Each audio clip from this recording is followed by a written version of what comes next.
Eu sempre soube que meus pais preferiam minha irmã. Desde criança, era ela quem recebia os presentes, os elogios e até as chances que nunca me deram.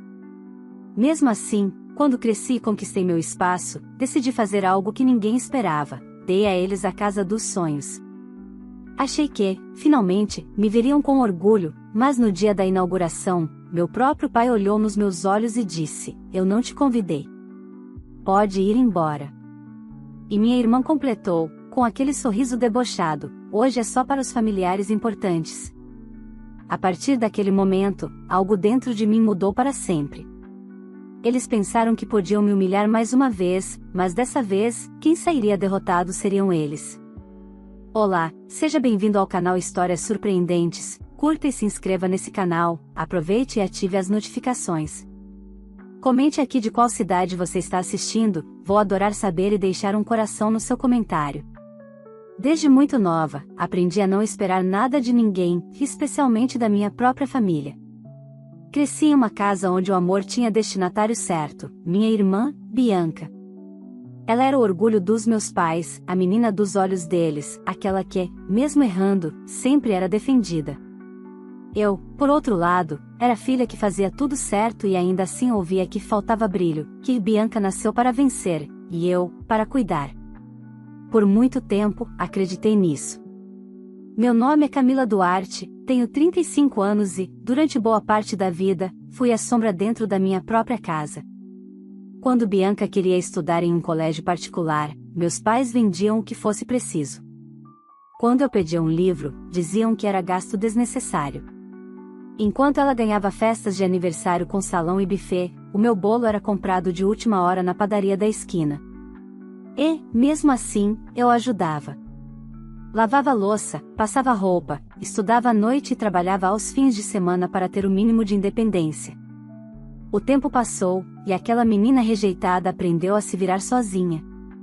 Aos 18 anos, consegui um estágio em uma empresa de transporte. Fui crescendo, estudando, me dedicando, até me tornar gerente. Trabalhei tanto que, aos 33, conquistei algo que nunca imaginei: a direção de uma filial em São Paulo. Com um novo cargo veio um bom salário, estabilidade e, finalmente, a chance de respirar sem precisar pedir nada a ninguém. Mesmo assim, no fundo, havia uma parte de mim que ainda queria ser reconhecida pelos meus pais. Eu pensava: talvez agora, se eu fizer algo grande, eles finalmente sintam orgulho de mim. Foi com esse pensamento que surgiu a ideia que mudaria tudo. Meus pais e Bianca ainda moravam de aluguel, reclamando que o dinheiro nunca dava. Então decidi fazer algo que, para mim, significava amor, gratidão e perdão. Comprei uma casa.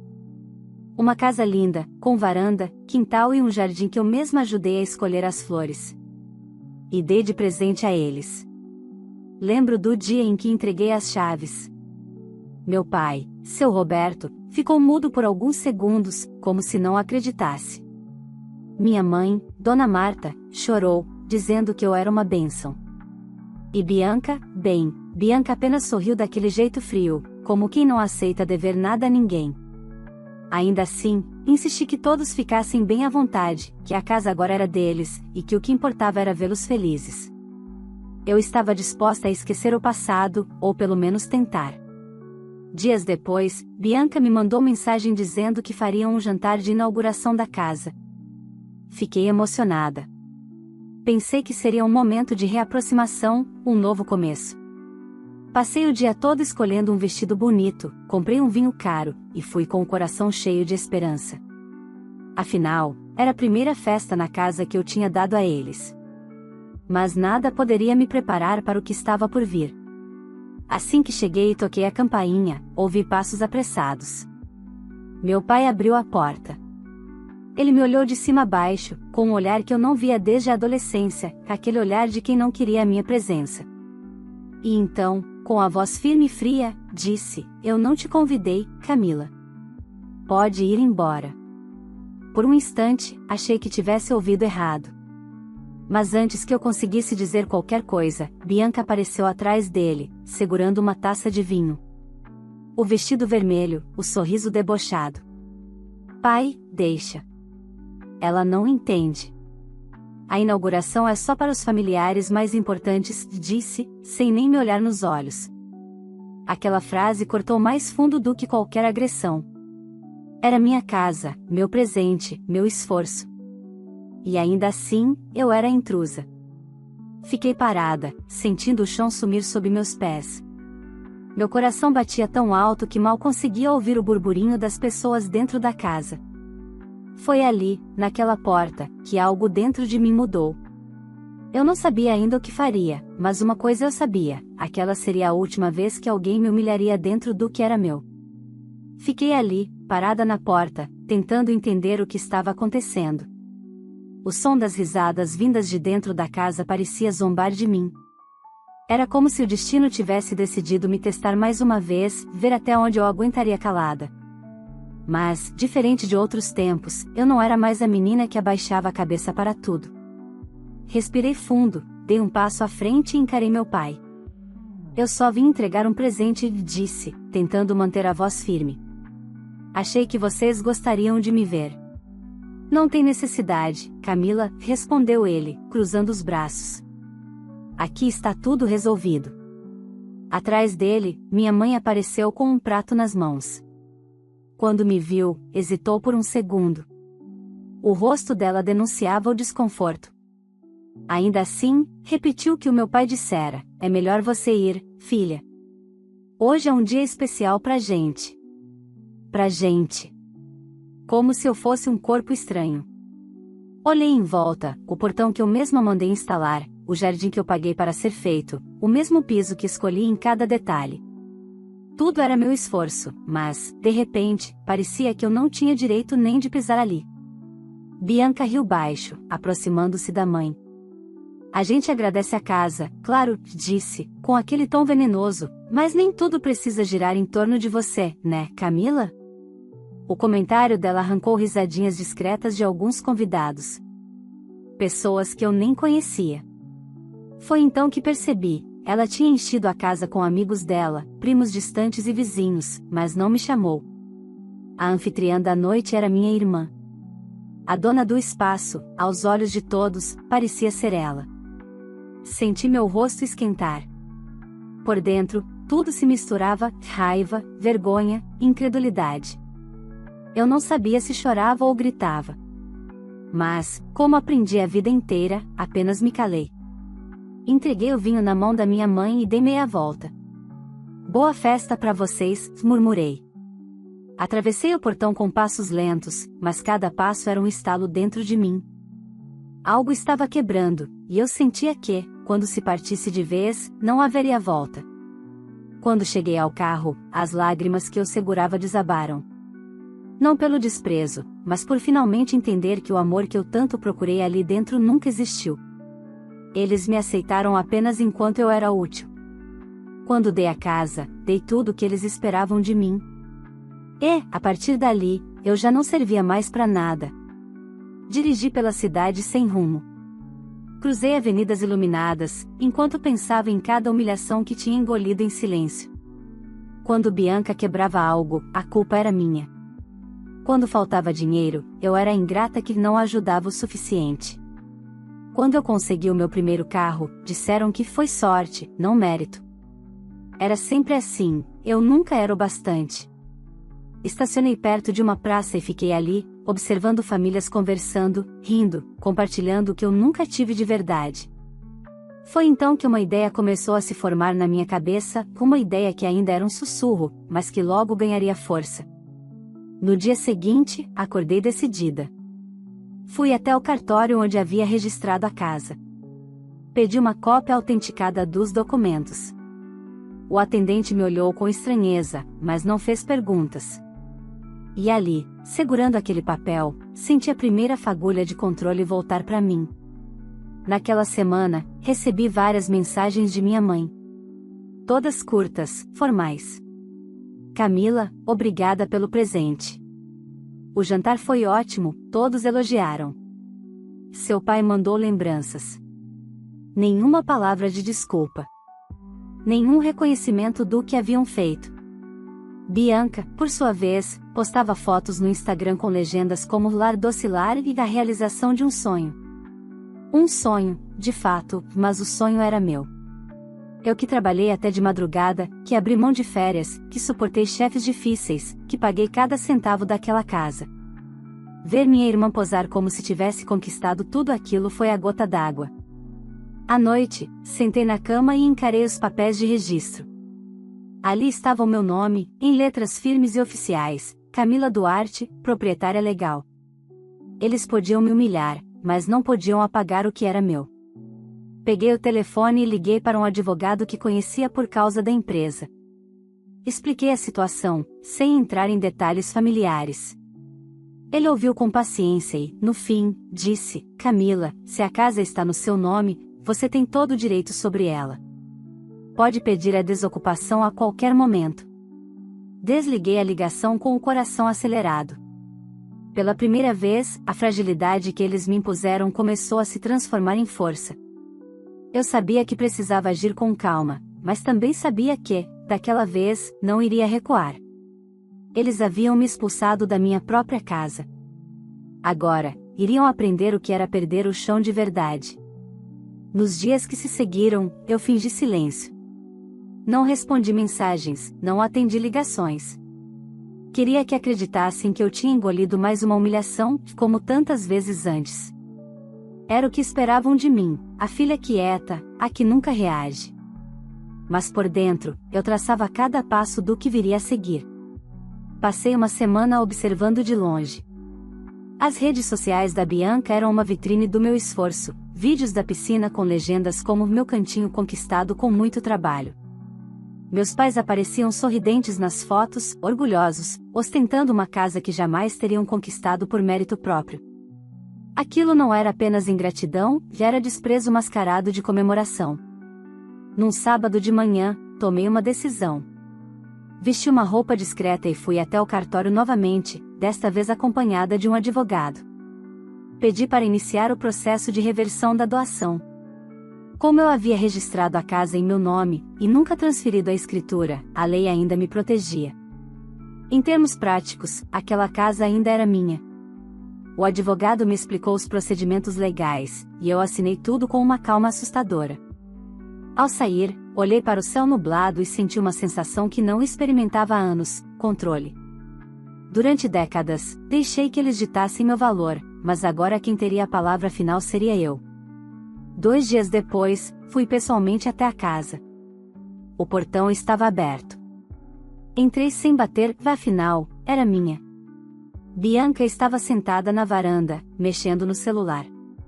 Quando me viu, franziu a testa. "O que você está fazendo aqui?" perguntou, com a arrogância de quem acreditava ser intocável. "Vim buscar o que é meu", respondi. Ela riu, debochada. Você tá brincando, né? Essa casa é dos nossos pais." "Engano seu, Bianca." Tirei os papéis da bolsa. "A escritura está no meu nome. Eu apenas deixei vocês morarem aqui. E agora acabou." O silêncio que se instalou foi tão pesado que pude ouvir o barulho do vento passando pelas árvores do quintal. Bianca se levantou devagar, pálida. "Você não pode fazer isso." "Posso, e vou." Minha voz saiu firme, sem tremor. "A partir de hoje, vocês têm 30 dias para desocupar." Ela correu para dentro, gritando pelos meus pais. Minutos depois, os dois apareceram. Meu pai, de braços cruzados, me lançou um olhar de desprezo. "Então é isso? Depois de tudo que a gente fez por você, vem querer tirar a gente da nossa casa?" Eu ri, sem humor. "Nossa casa. Eu comprei. Paguei cada centavo. E vocês me expulsaram dela." Minha mãe tentou apaziguar. "Camila, a gente se exaltou aquele dia, mas era só o calor do momento. Você sabe como seu pai é." "Sei, mãe. Ele sempre foi assim. E você sempre o defendeu." Dei um passo à frente. "Mas agora é diferente." Eu cansei. O rosto dela se contorceu entre raiva e culpa. "E vai deixar sua família na rua?" "Não, mãe. Eu vou deixar quem me humilhou lidar com as consequências das próprias escolhas." Saí sem ouvir o resto. Enquanto voltava para o carro, ouvi Bianca gritar coisas que não consegui distinguir. Era ódio, puro e simples, o mesmo ódio que sempre esconderam sob o manto da preferência. Nos dias seguintes, começaram as tentativas de manipulação. Mensagens chorosas, promessas vazias, até mesmo uma visita da minha mãe ao meu trabalho, dizendo que eu estava de cabeça quente. Ela tentou me lembrar de quando meninava criança, mas eu via nos olhos dela mais medo do que arrependimento. Medo de perder o conforto que finalmente haviam conquistado. E, aos poucos, começaram a perceber que eu não estava blefando. Quando a notificação judicial chegou, o desespero tomou conta. Bianca postou indiretas, dizendo que certas pessoas se esquecem de onde vieram. Meu pai me ligou embriagado, gritando que eu era uma vergonha. Eu ouvi tudo em silêncio e desliguei. Naquela noite, deitei na cama e chorei. Não de tristeza, mas de libertação. Eu não era mais a filha esquecida. Eu era a mulher que aprendeu a dizer basta. 2 semanas depois, recebi uma mensagem curta da minha mãe: estamos procurando outro lugar. Espero que esteja feliz. E, pela primeira vez, eu realmente estava. No 30º dia, fui até a casa novamente, acompanhada do oficial de justiça. Os móveis estavam espalhados, e o portão aberto. Vi minha mãe saindo com uma caixa, o rosto abatido. Bianca discutia com o pai, dizendo que aquilo era culpa dele. Ele, por sua vez, jogava a responsabilidade nela. Nenhum deles olhou para mim. Quando o caminhão de mudança arrancou, o silêncio que ficou foi quase sagrado. Entrei. Caminhei por cada cômodo. Toquei as paredes, o corrimão, a bancada da cozinha. Pela primeira vez, a casa parecia minha de verdade. Sentei no sofá e respirei fundo. Aquele cheiro de perfume barato e falsidade havia ido embora. Só restava o som da minha própria respiração. Pela primeira vez, eu sentia paz. Mas aquela paz não duraria muito. Eu ainda não sabia, mas o destino estava prestes a mostrar o que realmente acontece quando a arrogância encontra o castigo merecido. Depois que eles saíram da casa, o silêncio parecia um presente dos céus. Eu andava pelos cômodos devagar, como se ainda esperasse que alguém surgisse gritando meu nome, exigindo explicações. Mas nada. Só o som distante dos pássaros no quintal e o render da madeira sob meus pés. Pela primeira vez na vida, aquele espaço tinha paz, e era uma paz que eu não pretendia abrir mão novamente. Passei as primeiras semanas reformando tudo. Pintei as paredes, troquei os móveis e até mandei arrancar o jardim artificial que Bianca havia colocado. Quis devolver à casa a essência que imaginei quando a comprei. As paredes voltaram a ter cores suaves, e a cozinha, que antes cheirava a arrogância e perfume barato, voltou a cheirar a café fresco e pão quente. Era como se eu estivesse limpando não apenas o ambiente, mas também os restos de tudo que me fizeram sentir. Por um tempo, fiquei em silêncio total. Evitei contato, bloqueei os números deles. Eu não queria ser cruel, apenas livre.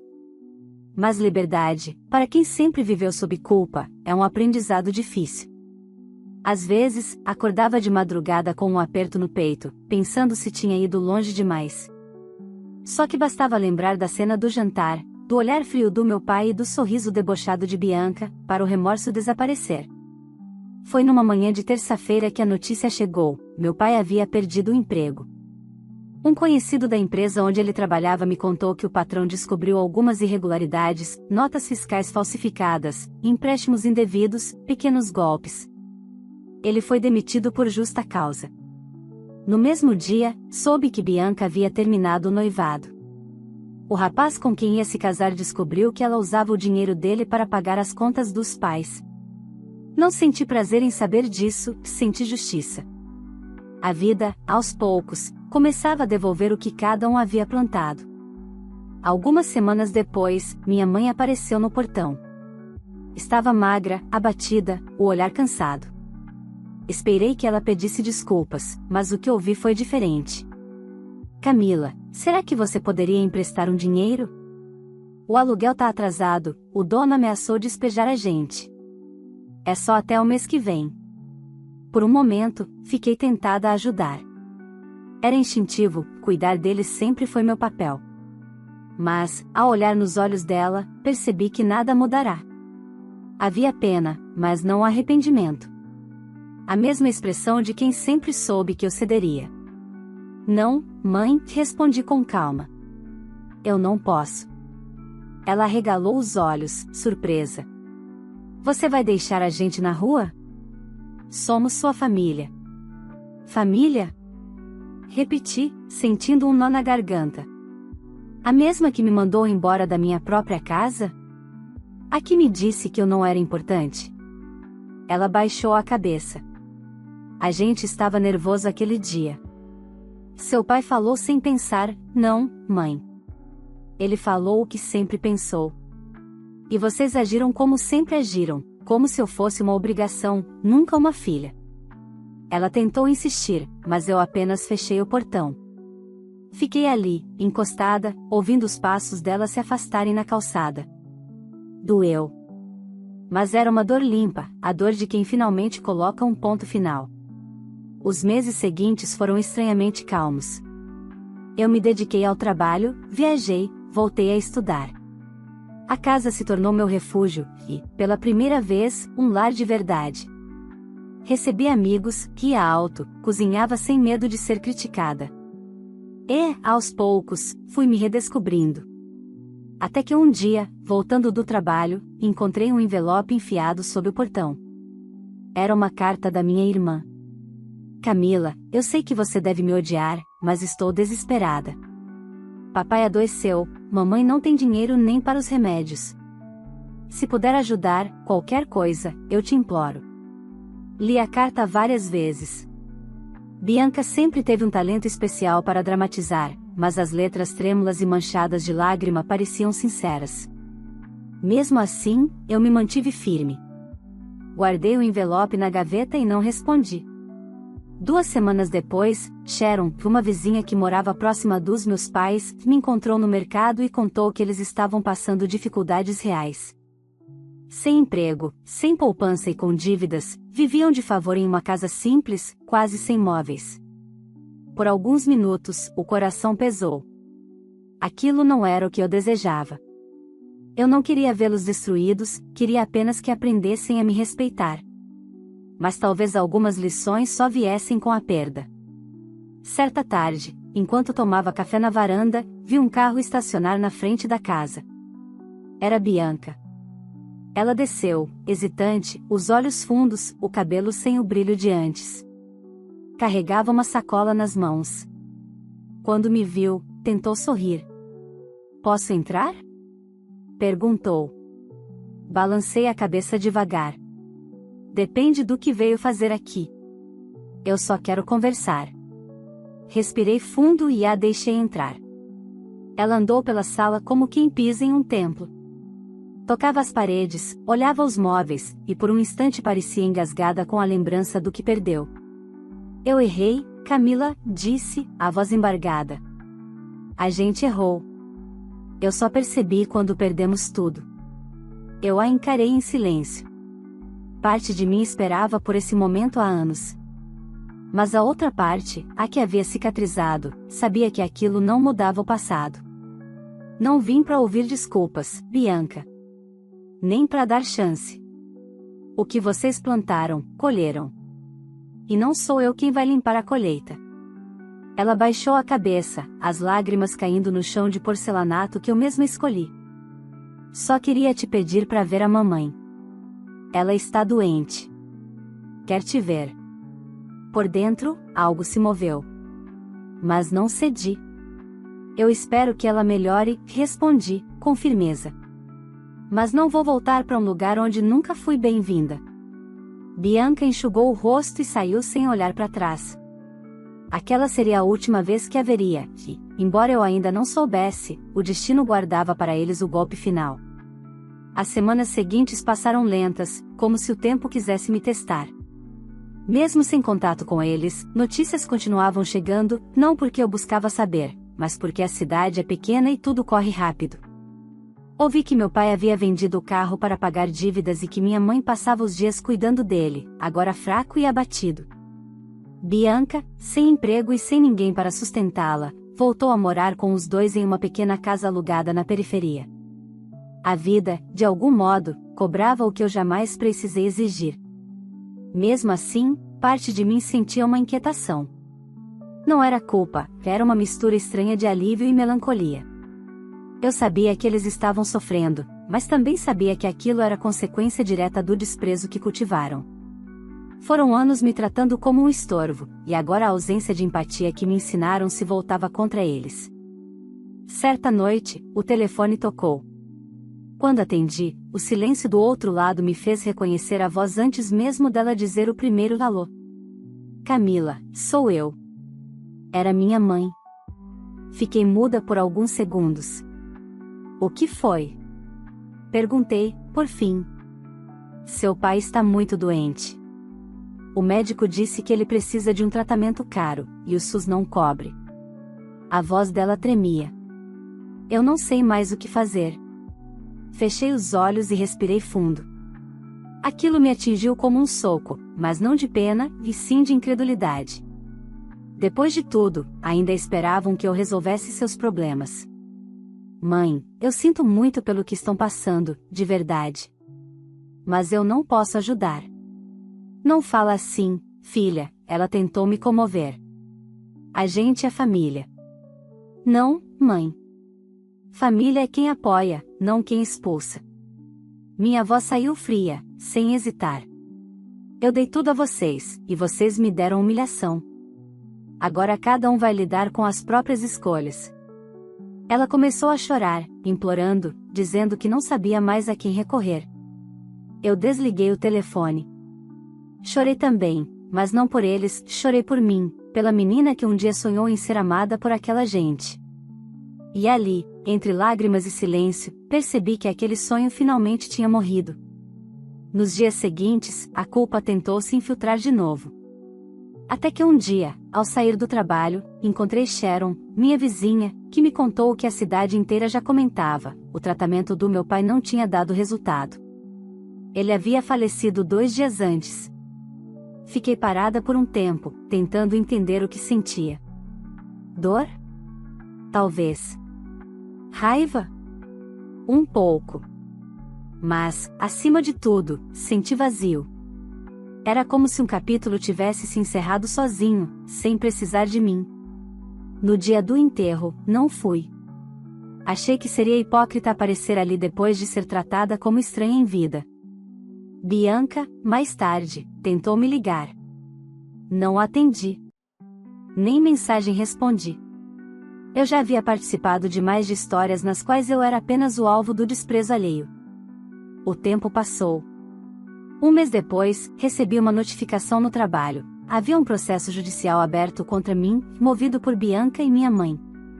Elas alegavam que eu havia tomado da casa delas de forma injusta, que o presente havia sido de doação verbal, e pediam a anulação da posse. Ri ao ler. Era a prova final de que não tinham aprendido nada. Queriam brigar por algo que nunca foi delas. Acionei meu advogado, que cuidou de tudo. O processo não durou muito. Os documentos estavam em meu nome, com todos os comprovantes. Em poucas semanas, o juiz julgou improcedente. Eu venci mais uma vez, mas, dessa vez, sem precisar mover um dedo além do necessário. Bianca me mandou uma mensagem furiosa: você destruiu nossa família. Acha que vai ser feliz sozinha? Um dia a vida vai te cobrar. Olhei para o celular e sorri. A vida já tinha cobrado, e não de mim. Eu paguei minha dívida há muito tempo, com lágrimas, rejeição e solidão. Quem devia aprender, aprendeu tarde demais. Alguns meses se passaram. Comecei a sentir uma leveza nova, quase estranha. Abri as janelas da casa, deixei o sol entrar, comprei flores para o jardim. Aos poucos, aquele lugar deixou de ser um símbolo de dor e passou a representar recomeço. Certa manhã, enquanto tomava café na varanda, vi Bianca parada do outro lado da rua. Estava abatida, visivelmente mais velha. Carregava uma sacola de plástico e um olhar que misturava raiva e arrependimento. Não atravessou a rua, não disse nada. Apenas ficou ali por alguns segundos, me observando em silêncio. Depois, virou as costas e foi embora. Foi a última vez que a vi. Naquela noite, deitada na minha cama, pensei em tudo que vivi. A menina que um dia implorou por amor havia se tornado uma mulher que aprendeu a se amar sozinha. A rejeição, que antes me quebrava, agora era combustível para minha força. Eu não sentia ódio, nem vingança, sentia apenas justiça. Porque o que me tiraram, eu reconquistei. E o que eles perderam, não foi uma casa. Foi a chance de ter alguém que os amava de verdade. O destino ainda tinha um último acerto de contas reservado para eles, e ele viria de uma forma que nem eu imaginava. Meses se passaram desde a última vez que vi Bianca. A vida voltou a um ritmo sereno. Eu trabalhava muito, mas também aproveitava a liberdade que demorei tanto para conquistar. Às vezes, acordava e demorava alguns segundos para perceber que estava em paz, uma sensação que eu desconhecia há anos. Minha casa era meu refúgio, meu símbolo de vitória. Cada canto trazia lembranças do que precisei enfrentar, e, ao mesmo tempo, a certeza de que tudo havia valido a pena. Numa tarde chuvosa de domingo, recebi uma visita inesperada. Era uma mulher do fórum, com uma pasta nas mãos. Senhora Camila Duarte? Perguntou, formal. Assinei o recibo e peguei o envelope. Dentro, havia uma carta do advogado da minha mãe. Informava que ela havia falecido 3 dias antes, em decorrência de uma infecção generalizada, e que Bianca, agora sozinha, havia pedido para me entregar uma carta deixada pela mãe. Demorei um bom tempo para abrir. Quando finalmente o fiz, reconheci a caligrafia trêmula de Dona Marta. Camila, minha filha. Sei que talvez você nunca me perdoe, e eu entendo. Passei a vida te cobrando amor quando era eu quem deveria te dar. Segui o exemplo errado, amei de forma desigual, e hoje pago por isso. Seu pai se foi me culpando por tudo, e Bianca vive perdida. Sei que você não precisa de nós, mas, se algum dia lembrar de mim, lembre que, mesmo tarde, eu reconheci o que fiz. Cuide de você. Você sempre foi a mais forte. Dobrei o papel e fiquei olhando pela janela. A chuva batia no vidro e, pela primeira vez, senti que podia encerrar aquele capítulo sem rancor. Não havia perdão, mas havia fim, e isso bastava. 2 semanas depois, soube que Bianca havia desaparecido. Alguns disseram que foi embora para tentar recomeçar em outra cidade e outros, que entrou em depressão e se afastou de tudo. Ninguém sabia ao certo. Eu, sinceramente, não procurei saber. Tinha aprendido que certos laços, quando apodrecem, precisam ser cortados para que a alma respire. Com o tempo, a casa deixou de ser lembrança de dor e se transformou em símbolo de recomeço. Ampliei o quintal, plantei ipês amarelos e fiz uma pequena área com rede e livros. Às vezes, me sentava ali ao entardecer, ouvindo os passarinhos, pensando em tudo que a vida me ensinou da forma mais dura possível. Uma tarde, enquanto tomava café na varanda, ouvi passos no portão. Era o carteiro. Dona Camila, mais um envelope para a senhora. Agradeci e, ao abrir, encontrei algo que me fez sorrir. Era uma notificação bancária. A justiça havia autorizado a penhora do valor do seguro de vida do meu pai para quitar as dívidas que ele e Bianca haviam deixado, e, como herdeira legítima, parte daquele valor me pertencia. Não era sobre dinheiro. Era simbólico. A mesma família que um dia me chamou de inútil agora, mesmo sem querer, deixava uma herança que pagaria por todos os anos em que fui esquecida. Depositei o valor em uma conta separada. Não para gastar, mas para lembrar de onde vim e de onde nunca mais quero voltar. Os meses seguintes foram de reconstrução. A casa ficou linda, iluminada. Fiz uma festa pequena, apenas com amigos de verdade, pessoas que me respeitavam pelo que eu era, não pelo que eu oferecia. Naquela noite, alguém me perguntou se eu não sentia falta de ter uma família. Respondi sorrindo, eu tenho uma. A que eu escolhi. E era verdade. as feridas que meus pais e minha irmã deixaram se tornaram cicatrizes firmes, que me lembravam todos os dias do quanto vale minha paz. Não precisei de vingança, nem de escândalos, apenas da verdade e do tempo, que se encarregaram de fazer justiça. Certa manhã, fui caminhar na praça. O sol estava nascendo, e um grupo de crianças corria em volta da fonte. Uma garotinha tropeçou e caiu perto de mim. Corri e a ajudei a levantar. Ela sorriu e disse: "Obrigada, moça." Havia algo naquele sorriso que me fez lembrar de mim mesma, quando ainda acreditava que o amor dos outros era a única coisa que me salvaria. Mas eu aprendi. E aprendi do jeito mais caro possível: ninguém deve implorar por amor dentro da própria casa. Hoje, quando olho para trás, vejo que perdi uma família, sim, mas ganhei a mim mesma. E foi o maior presente que a vida poderia me dar. Às vezes, ainda sonho com a noite em que fui expulsa daquela inauguração. Ouço as risadas, as palavras frias, o "vá embora" ecoando na minha mente. Só que agora, quando acordo, sorrio. Porque aquele dia, que parecia o mais doloroso da minha vida, foi o dia em que eu finalmente comecei a viver. Fecho os olhos, escuto o som suave das árvores balançando e penso: a casa que um dia eles tomaram de mim é o lar que eu sempre busquei, e, agora, ela é só minha. Se você chegou até aqui, eu quero saber a sua opinião. Você teria feito o mesmo que a filha fez? Teria coragem de colocar um ponto final em uma relação onde só havia desprezo e escolher a própria paz em vez de continuar sendo humilhada? Deixe aqui nos comentários o que você faria no lugar dela, e me conta também de qual cidade você está assistindo esse vídeo, porque eu adoro saber até onde nossas histórias chegam e quero deixar um coração no seu comentário. Não esqueça de curtir o vídeo, porque isso me ajuda muito a continuar trazendo histórias fortes e emocionantes como essa.